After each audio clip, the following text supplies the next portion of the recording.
Los Angeles. Allez, toquez, maintenant on s'il vous plaît. Oh, papi, Kamwasi. Toquez. Kamwasi. Kamwasi. Chéri na balobi chéri na nga alobaka sa mwana moke. Bana bandali bayoka eloko oyo. Didier Banco de Los Angeles. Allez, toquez, maintenant on s'il vous plaît. Oh, papi, Kamwasi. Toquez. Kamwasi. Kamwasi. Chéri na nga alobaka sa mwana.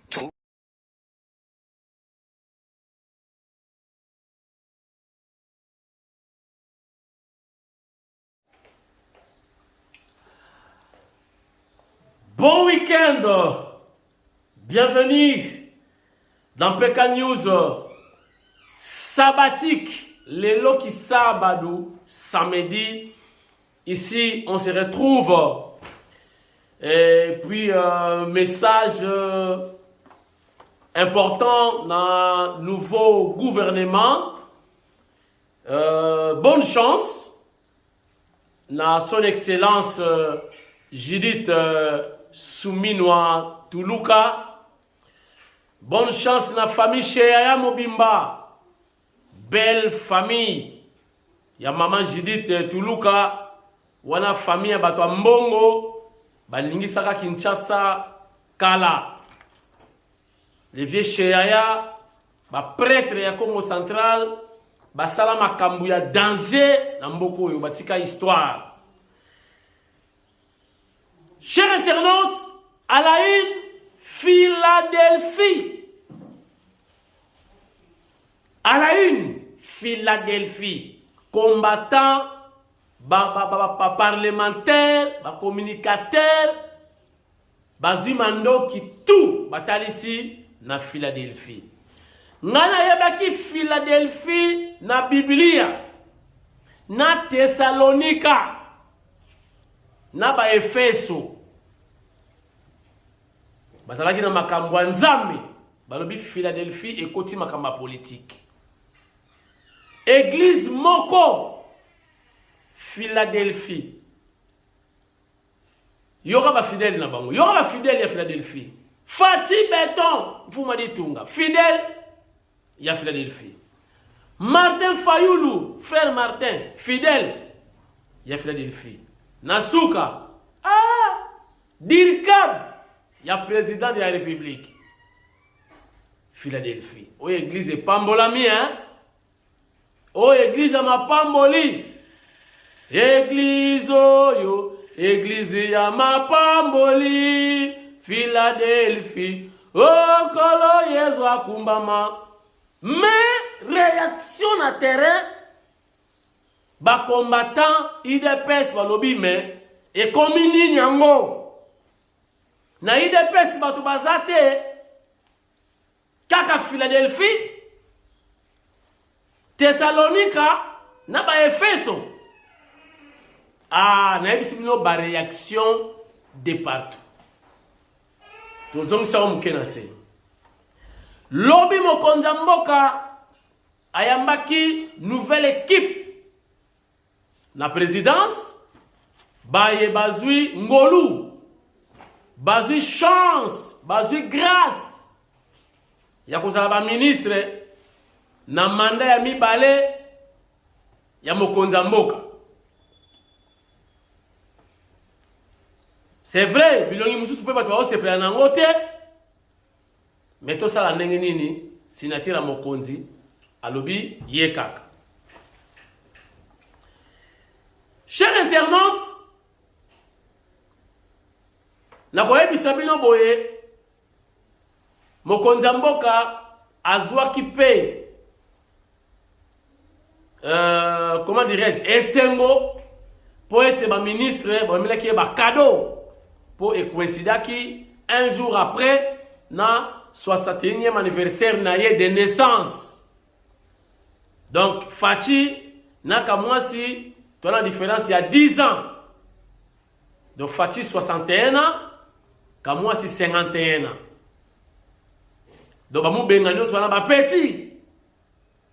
Ba mu benga ba petit na ngai. L'esprit a bien. Chers internautes, sans plus tarder, voici ce qui a été le premier conseil des ministres Ça s'est passé à la cité de l'Union africaine. Ngana zalaki te, mais ba confrère Moussous Bakene peut représenter biso, entre autres Yansem Avungara, Master Nangai, Ndekonangai, Mungala Mona ya Ekanga, Lekia Sangoma Mosai, les sénateurs, les leaders, ya Grand Équateur, Topé Siopé Sako, et surtout, bon week-end à vous. Tata Pasteur, Motomoko, Malam. Regardez. Au grand complet, le nouveau gouvernement de la République pose pour la traditionnelle photo de famille opérant du bureau de la Cité de l'Union africaine.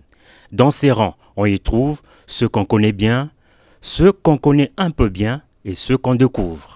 72 heures après son investiture à l'Assemblée nationale, l'équipe souminois était très attendue l'après-midi de ce vendredi 14 juin 2024 pour ce premier rendez-vous. 12 heures juste à la Cité de l'UA, les grilles s'ouvrent pour accueillir les 54 ministres du gouvernement dit de mission. Ces milieux est familier pour certains, mais pour d'autres, on s'y perd un peu. Ce petit air aux allures de rentrée des classes a également été marqué par la présence du nouveau directeur de cabinet du chef de l'État, Anthony Kinzo, nommé il y a seulement 24 heures et qui vient fraîchement de prendre ses fonctions. Atmosphère détendue dans le couloir et sereine dans la salle de réunion où chacun des ministres est bien installé, y compris la première ministre, chef du gouvernement. Le président de la République est annoncé dans la salle, une entrée applaudie frénétiquement. Pour ce premier contact, le chef de l'État Félix Antoine Tshisekedi Tshilombo a tenu à saluer chaque membre du gouvernement individuellement. Cette rencontre intervient un jour après le 61e anniversaire du président de la République et la première ministre et son équipe n'ont pas voulu passer sous silence cet événement. Voilà pour vous. Merci.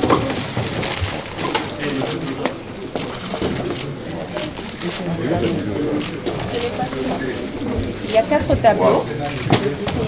Ce sont des masques de toutes les ethnies de la RDC, avec une cartographie de tous les masques et les provinces. Ces premiers rendez-vous a donc été l'occasion pour le président de la République d'exhorter le gouvernement à se mettre très vite au travail. Il a en outre invité chacun au sens de l'engagement, comme l'a mentionné la première ministre au sortir de la réunion. Le chef de l'État, à cette occasion, a donné un certain nombre d'instructions, a rappelé à l'ensemble des membres du gouvernement, mais particulièrement aux nouveaux, la manière dont la gouvernance devait être menée. Nous sommes au service du peuple, au service du pays, et il faut que le travail commence. Après ce tout premier conseil de ministres, le travail devra donc reprendre de plus belle. Nasuka ya video bokotala ba photo oyo esalamaki entre équipe ya sika na président de la République nasuka ya émission. Donc proposer bino ba photo et puis bokotala cadeau maman Souminois amemelaki mokonza mboka bouquet de fleurs.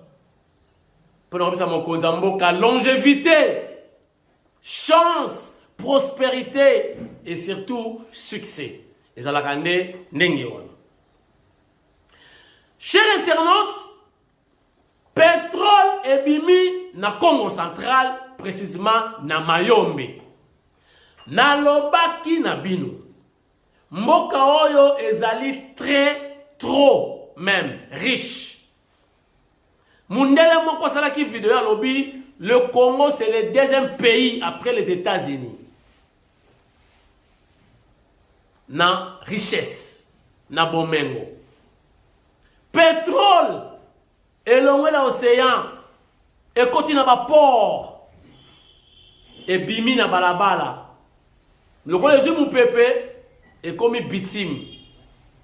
Nazali, ingénieur, na matière de pétrole, mais boyo kamakamego bima nakeko luka déjà ingénieur oyo alekaki la fois dernière na émission nangai a expliqué ki makambo ya pétrole ndenge nini basala ba raffinerie et RDC a perdre à peu près 21 milliards de dollars pour la négligence na makambo ebele na Congo central. Na yebisi ki biso Congo central eza province oyo eleki na Katanga na lar. Toza na diamant, toza na or pour tissu du Congo central. Toza na pétrole. Toza na mai, toza na mbisi, toza na banzete, toza na forêt de Mayombe. Toza na huile. Toza na chaud. Toza na ciment. Toza na biloko ebele na Congo central, ba frontière kotanga te. Donc Congo central est laisse même un quart ou un tiers ya RDC. Mais au bout de mbadu akei atiki nini eloko te. Nani wo mususu wana liga bilamba ba pantalon kanga. Mutu ambanza ngungu akei atiki nini ba Weston. Ogolanda boye kulela di o docteur atiki nini ba Sereng. Topé sa chance la grâce bilolo peut-être à osala quelque chose il y a bien pour la province Nabiso Congo central. Botala d'abord ndenge batu ba moni pétrole ebimi na balabala, pétrole ebimi na balabala, pétrole na balabala. Mais le régime mon pépé est commis solide. Ils ont sous pétrole et commis bitume yango basale la kasiko yo banzela. Banzela ngo basale la ka. Oyo kaka ba osoma ba goudron libanda bitume le coûter cher. Eza na mayombe ya ofele. Ministre respecté, signature la président, excellence Gizaro. Soki na tche caméra la balaba na tuna batu, Gizaro azongi ministre bolobi nini? Bokoloba kaka o na liembo ya kamere. Na chaka micro balade, na tuna batu Gizaro azongi. Bolobi nini? Êtes-vous pour ou contre? Bomo dakaka. Banzela na kisasa ezate, mais Gizaro azongi. Banzela ezate. Soko na mutuka na waya share osombi. Ozana mbongo akisi. Olingo sabote mutuka wana, mbongo akisi. Babike ifo mutuka na eumela te kufa. Kende na oka na wileri lobana ke croix rouge na okene bon marché na cheta na inulia ntaba. Soki mutuka wana komi luka ngai. Obenga na wileri o uti nyangwe bima na ropo wileri kote ndeko na bisa bongisi wana mulumba. Jekoko. Bon, o uti wana loba kena ke kolia ntaba na cheta. Kende obima du flambeau kuna tout ça que nous lions tabana chita. Soko lié obengi ngai. Botala goudron, bitume, pétrole et fleurir. Et bimi lokola fololo ya nzambe. Ezimu pepe et kaoki meza pétrole. Soko la lié boki ko pétrole. Congo na ba richesse ya boye. Batu bazana minu biloko kolia ezate. Me batu bazana minu tala misuni. Nzambe. Ndeboye. Regarde. À l'étranger te. Libanda mboka te tala yango. Maman Judith. Alexis Gizaro, ministre des Travaux Publics. Tala bitume yango. Bobe lisusu mbongo te. Et osomba bitume libanda yango na Congo. Si vous mettez on narine, boti na zolo. Toza na Lukula na territoire Lukula awa. Même Bitume yango. Non, même comme ça, c'est. On sent l'odeur du gaz. Zona mbeli. Yango eza nango ebele. Madame la première ministre, faut plus dépenser l'argent pour acheter des bitumes et importer des bitumes de l'étranger.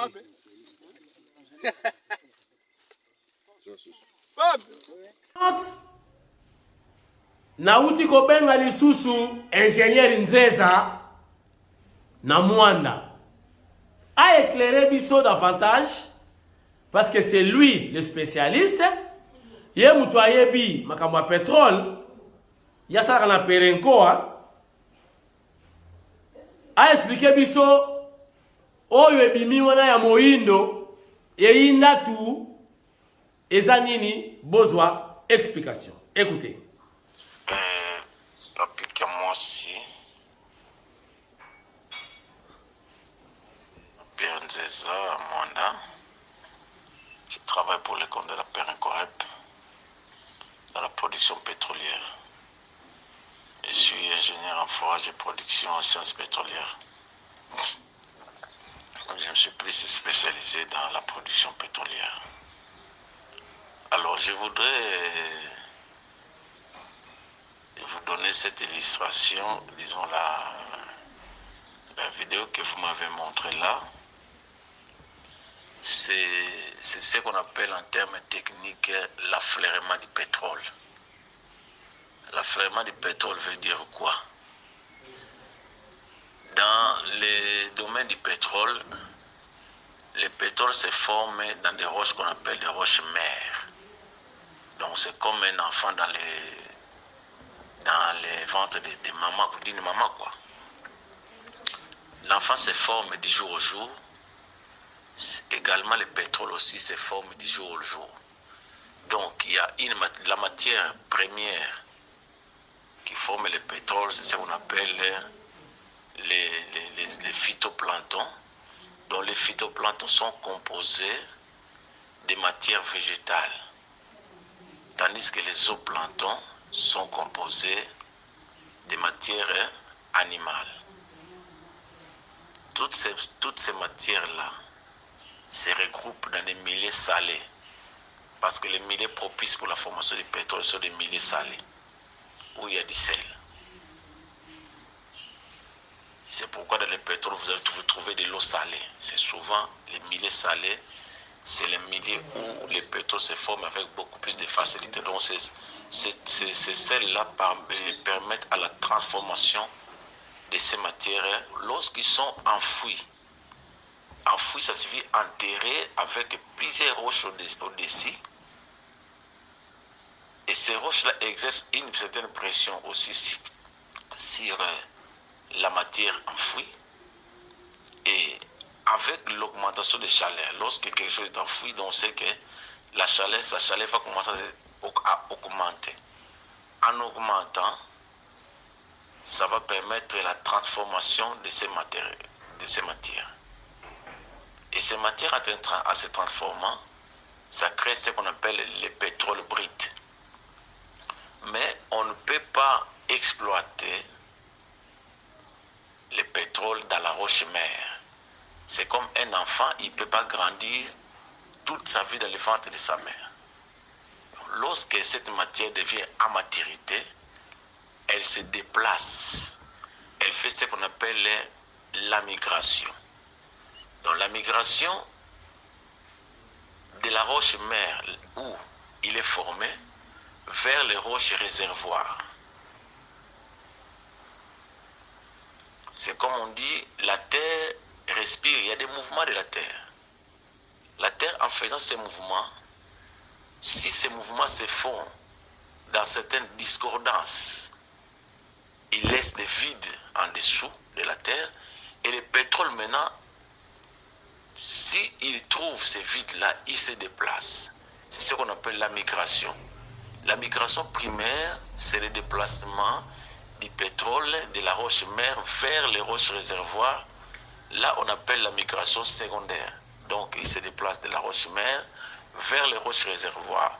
Les roches réservoirs sont des roches pièges. Ils ont plusieurs caractéristiques. On peut avoir les roches anticlinales, on peut avoir les roches à dogme de sel, on peut avoir des roches en bisseau. Donc cela dépend de la forme du réservoir dans lequel le pétrole peut se piéger. Alors, dans ce cas présent de l'image que vous m'avez envoyée là, c'est le pétrole quand il se déplace, s'il trouve une roche dans laquelle il peut se piéger, il se piège. Donc, mais ces roches doivent avoir des caractéristiques qui sont définis au préalable. Donc, il doit être imperméable, il doit être poré, donc des pores à l'intérieur dans lesquels le pétrole doit circuler facilement à l'intérieur. Et s'il trouve une roche favorable dans ce sens, le pétrole se piège là-bas. Alors, si vous voulez la voir, il faut d'abord faire un forage. Mais avant de faire le forage aussi, tout ça, on fait les études qu'on appelle les études géologiques. Donc, les sismiques. On commence par les sismiques, tout ça sont des études géologiques, des recherches pour savoir, pour localiser exactement les roches, réservoirs, la roche aussi, mer aussi.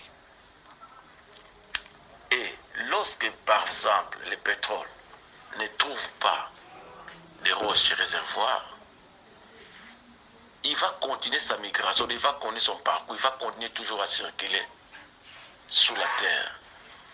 Et il peut arriver que cette roche, disons, ces fissures dans lesquelles le pétrole circule, viennent jusqu'en surface, montent même jusqu'à la surface de la terre. Jusqu'à la surface, c'est la terre là où nous vivons nous autres. C'est ce qu'on appelle l'affleurement du pétrole.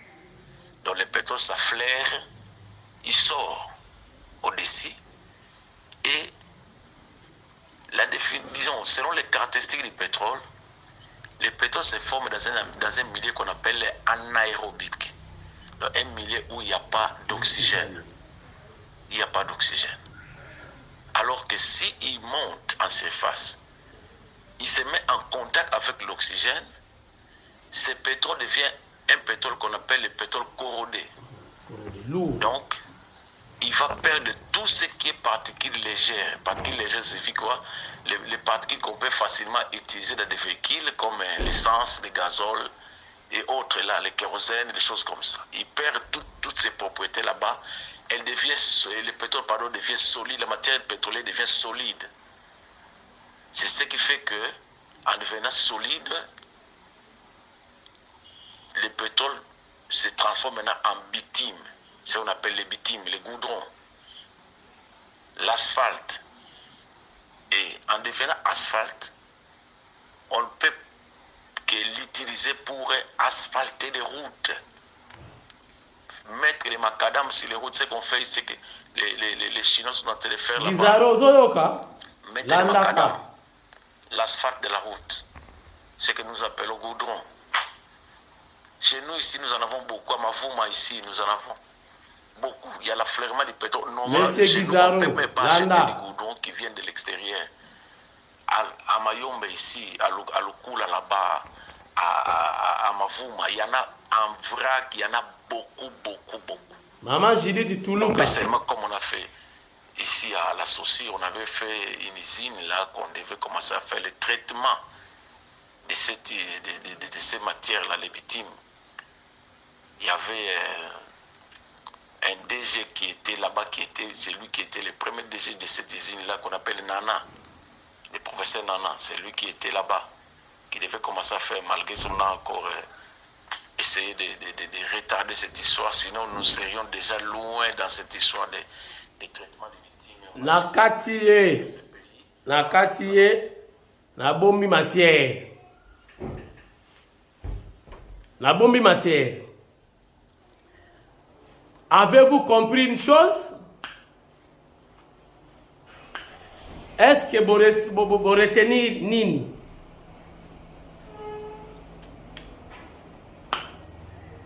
Yango na ABC lisusu Excellence Guizaro pour la signature de chef de l'État, faut honorer yango. Banzela, c'est le bitume qui coûte cher.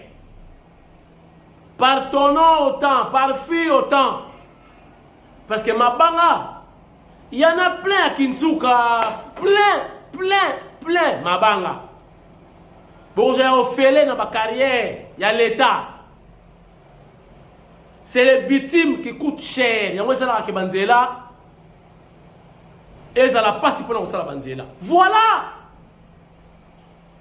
Bitume ya ofele ya ngoyo bimina na nukula Oyoki ndenge balobi, mais c'est nzeza lobi, il y en a plein na Lukula, na Lemba, na Patou, na Sioni, il y en a plein.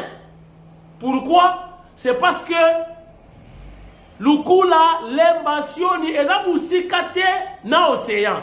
Balobi que matière wana matière ya mungwa. Donc mu esika mungwa ezalaka, ndesika pétrole et se fabrikaka. Lokola mungwa ezala océan. Le pétrole est là qu'on s'est fabriqué à partir de l'océan.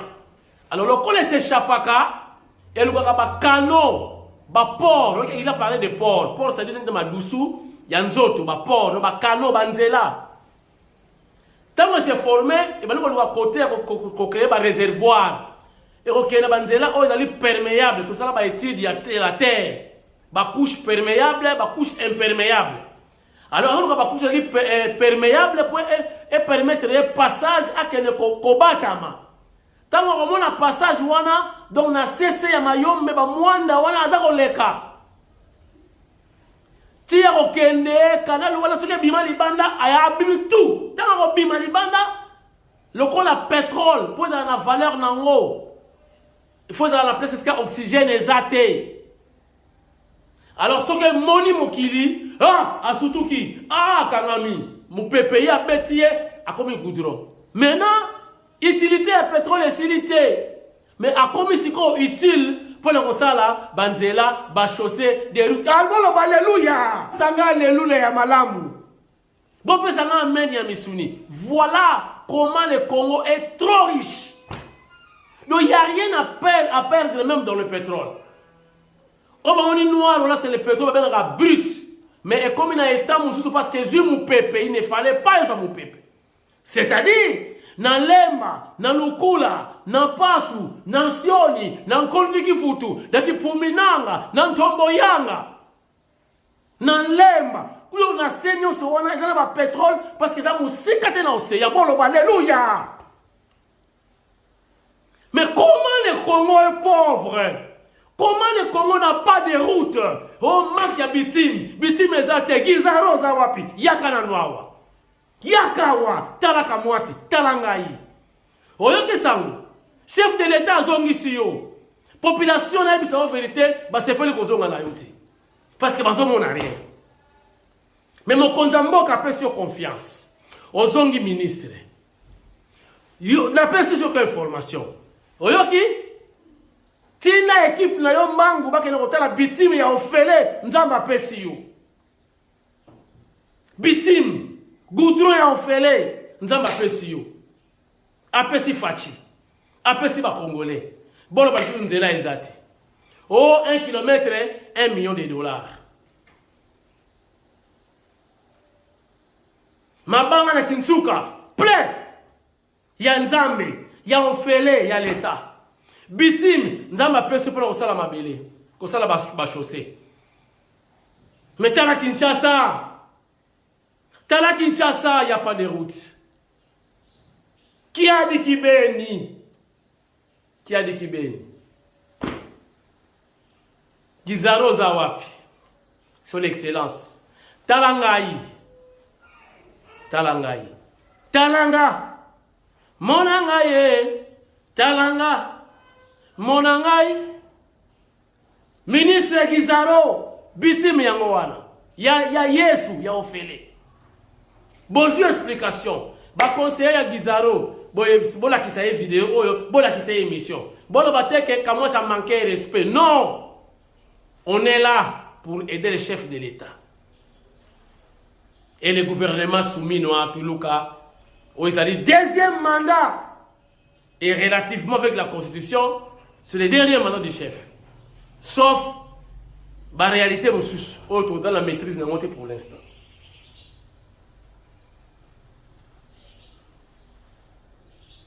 Bozwa, et comme quand le transport, Bokende, Bozwa Bitim, Boya na Kinshasa, Bozuma Banga na Kinsuka, Boteti, et Bimisi Bakayas, donc vous broyez yango, vous allez banzela. Ça va nous coûter moins cher que vous importer la victime.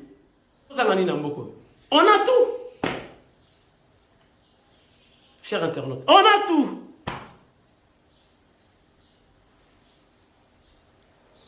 Na Villevoorde. Ata abonnement à la télévision est sili. Régine Kapinga obi makaka.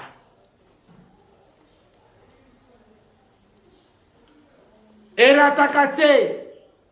Ata mini kesili. Régine Kapinga a obi makaka. Ata karibira esili toko tindika mutu kana maboko. Régine Kapinga na Villevoorde akobi makaka. Ata oteti nzika na kati eloko ezate. Général Franck Tumba Bwamunda ebene ya moto Bwamunda oye batama eloko akati akobima kaka. Chers internautes, à la une, n'ayebisaki bino lisolo ya Philadelphia. Efeso 17-14. Thessalonica ba Thessalonica. Philadelphia ba combattant balobi pasteur tika ko imposer tika o cha pression na mokonza mbako ko proposer bandimi na yo na présidence ngate muna lobi eza roinda donc to risquer to mona Genève 2 donc deuxième volume ya Genève batu ba pune chef de l'état a retiré signature na ye na directeur ya cabinet. Je vous dis, ça chauffe de partout. Ba vidéo musu bana tina bino ezate parce que ba musu ba beti ba do ba touti ba bordir. Je vous dis sincèrement vrai. Directeur tu vas contre yote ba to lobi mokonzi yata makamususu. Comment église moko ebi misa fidèle mokonzi mboka ebi misa fidèle opposant Martin Fayulu et nous a fidèle directeur de la cabinet président. Batamonia en clarté. Batamonia en clarté. Je vous dis, nous avons sabino oh ils ont ça la manage qui ça c'est quoi. Ba téléphone ils ont la boutou. Quelqu'un m'a dit non, comment Moubenga lobaki information 3 mois passés. Moubenga a cette information là, wap. 3 mois passés. Moubenga alobaki ngana chaki tembe. Papa, maman, yango et salami. 3 mois. Info et bimaki déjà. Ngana Moubenga to discuter. Moubenga keba yo moko. 3 mois passés. Comment? Nomination ya ndenge wana 3 mois batubali baki déjà. Moubenga ayebaki. Boyo ko ba réaction hein ya ba combattant. Maman pasteur moko alobi ngaite. Regarde. Que le président Fachaza la président. Na supplié to sambela pona mwana nako za la président. Oyebi réponse o pesa kangai. Tu m'as demandé d'aller prier avec je te donne l'autorisation d'aller prier. Nazolo banazaki ngamoko te. J'étais avec le révérend Bravo, Yoka, ya RC, tozalaki na Jeff Pambi, ya Milapro, tozalaki na Zagabe, syndicaliste. Nakamati Jean-Marc Kabunda na prison témoin qui contre Fati. Mais lelo, okomi ko recommandé ba directeur de cabinet. Okanisi peuple congolais tozoye ba makamote. Chile Jeruna Kasai ekufa ki ponani. Si Philadelphie de botinda ki ba ingénieur. Vous avez créé des ingénieurs na Philadelphie. Batom seigneur sobobi ba ingénieur ba entreprise na bino. Résultat za wapi. Toza ba pasteur biso nyoso na Kinshasa. Chaque jour na stade tozala quand tozo sambela pona mboka. Totikala jamais comment na ta jour moko Philadelphie a organisé prière na stade. Pona mokonzamo au moment yondo zali na couple présidentiel na ndaku na yo. Hein? Yondo za na couple présidentiel. Jour nini bo sambela pona mboko. Jour nini bo lela kanzambe pona mboko jamais. Biso tozeko bimsa tozo sambela tozi ba prophétie, bobengi biso ba charlatan. Bobengi biso to pengwa ni poto ke IDPS. Lelo IDPS comme sukali po comme na pouvoir. Biso totika la ba chômeur. Ego simba te. kaka combattant ndenge papa Etienne otangisa biso héritage mune totikala nango yango wana ekosimba te comme ko recommander ba directeur de cabinet na muto olobaki c'est impossible illettré muto azali chrétien fervent akoki kozala président de la république te tosali pena discussion mulai na yo lelo comme ko tosa yeke aza président lelo comme ko recommander bato bobanga pa nzambe ko bobanga nzambe biso tant tozo sala temple na limité tozo kende ba jeune à 6 mois pour que président Fatia azala président lelo jamais obenga baninga no ba pasteur ya Kinshasa même pour un dîner baninga mwana na ngai président de la république tosala ta prière ensemble mpona ye égoïste okangami kana biloko na yo na parti politique no Philadelphie à partir de lelo toyebi keza parti politique toko banda ko traiter yango bongo bana kin ba congolais Philadelphie et comme il a milongi mibale église et parti politique comme il ko recommander pe batu ba combattant Gabi mwana bato bino nyonso ba MTB ba René ba sa rival tout le monde Kitenge batu nyonso dinosaure Roger le combattant lelo na yebisi bino Philadelphie est comme parti politique et comme il recommandé bah, directeur de cabinet et pas président Fachi. Vous aurez des nerfs solides parce qu'on ne vous traitera plus comme pasteur. Un pasteur ne peut pas recommander un directeur de cabinet ou un poste hautement politique. Biso va tout obtenir le pouvoir au mandat souka selon la constitution. Donc on se retrouve à Kajouni. Boyoki ma réaction, ils sont grave. Ils sont grave. Ils sont grave.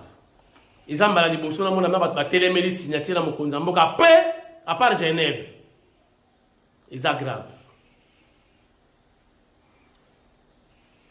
Maman Brigitte Mujinga Ilunga toza kolukaye Maman Brigitte Mujinga Ilunga toza kolukaye bana na ye bazoluka mama na bango bakabwanaka kala tangu bandeko na biso ya Kasai baswanaka na bandeko ya Katanga eza makambo ya kala eleka metikalika histoire tangu bapanzanaka Mama Brigitte Ilunga Mujinga akendaka na ye na Mbujimai me bandeko na ye musu batikaka na Mbujimai oyo bayebi esika Mama Brigitte Mujinga Ilunga azali bobenga kado ezali ata yeste bakosombela yo me kokena ngo na nzela ya wilerite okene sheta ekozonga te kokufa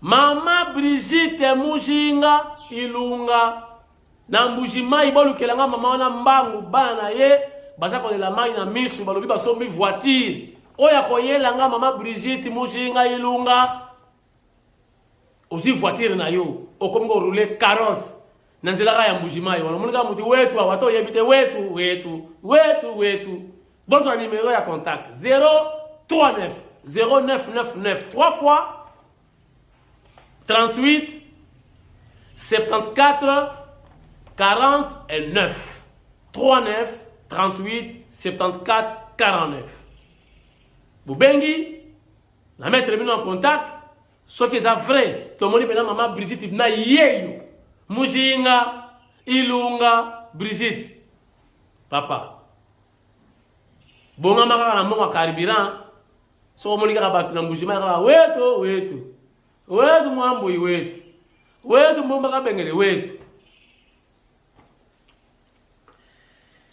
Chers amis, merci na bolingo bozalaka nango pona émission na bino yo ya kamwasi papi Georges. Maintenant natikeli bino espace na ba photo de famille na conseil des ministres ya Yambo ya liboso na gouvernement Judith Tuluka na pesipe belle famille na ye famille Cheyaya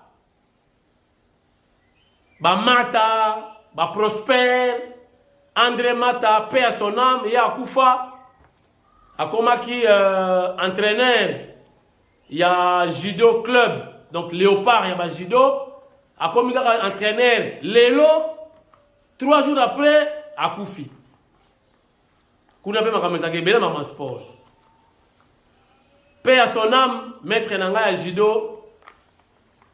Bomo nanga Dimitri Boyete, moi au Goshi, Ushimata, Fumi Morote, tu es bien. So bo tchete de motu na Pekin sasa. Donc famille Cheaya, Mobimba, ba Roger Tuluka. Bambote, Roger Tuluka, c'est le mari, hein? Mobali ya Excellence Judith Tuluka Souminois, Kibouti Kimounou. En tout cas, bon week-end à tout le monde. Probabilité, Zali, tout ça la deuxième émission. Restez branchés, on est ensemble, et d'ici là, portez-vous bien. Bye bye. Et Zalaki Ndoto est comme réalité.